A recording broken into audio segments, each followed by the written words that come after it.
Thomas and Percy are good friends, but sometimes Percy teases Thomas about being frightened, and he doesn't like that at all. One evening, he was dozing happily in the shed, but Percy wanted to talk.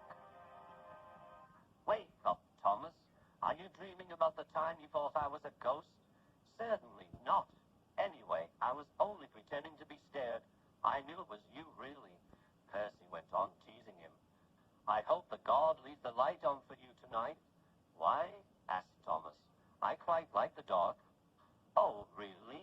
exclaimed Percy. "I am surprised. I'd always thought you were afraid of the dark. I wonder why." Thomas decided to say nothing and went to sleep instead. Next day, the Fat Controller arrived. "I would like you to go to the harbor tonight. You have to collect something rather unusual." "What sort of something?" "Wait and see." Percy was moving trucks into a siding. Henry arrived with his goods train. The signalman switched the points, and Percy waited on the siding until Henry had steamed by. Then there was trouble. "The points are jammed," called the signalman. "I can't switch them back. The workmen will mend them in the morning. It's too late now." "Home," said Percy's driver. "I'm sorry, Percy, but you have to stay here for the night." "Where are you going?" asked Percy.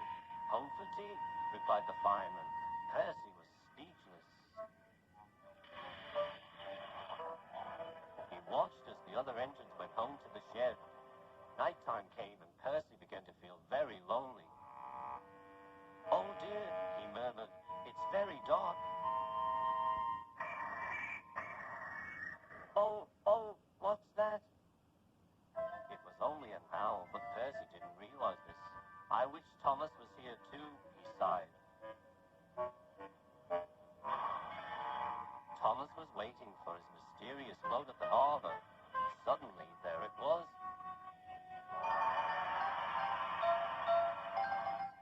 "Cinders and ashes," cried Thomas. "It's a dragon." "Don't worry," laughed his driver. "This dragon is made of paper. It's for the carnival tomorrow." Workmen lifted the dragon onto Thomas's low loader and put lights all around it for protection. Then Thomas set off into the misty night.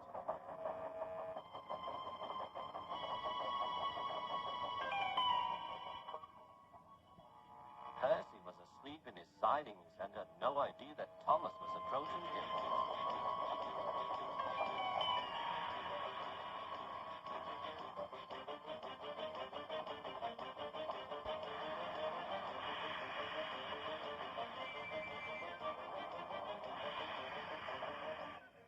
"Help!" cried Percy. "I'm not going to open my eyes until my driver comes." Next morning, the points were mended, and Percy puffed back to the junction. Gordon was just about to leave with the express. "You'll never guess what I saw last night." Gordon was in no mood for puzzles.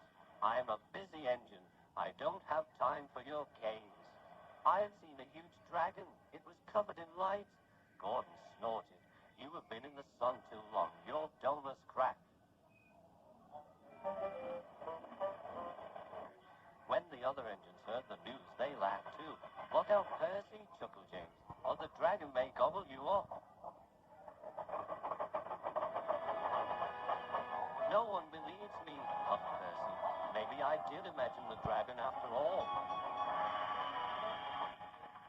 But Percy soon found out that he hadn't. "Help! Save me!" cried Percy. "It's all right," whistled Thomas, and he explained about the carnival. "By the way, how was your night out?" Percy decided to tell Thomas the truth. "Well, Percy," said Thomas,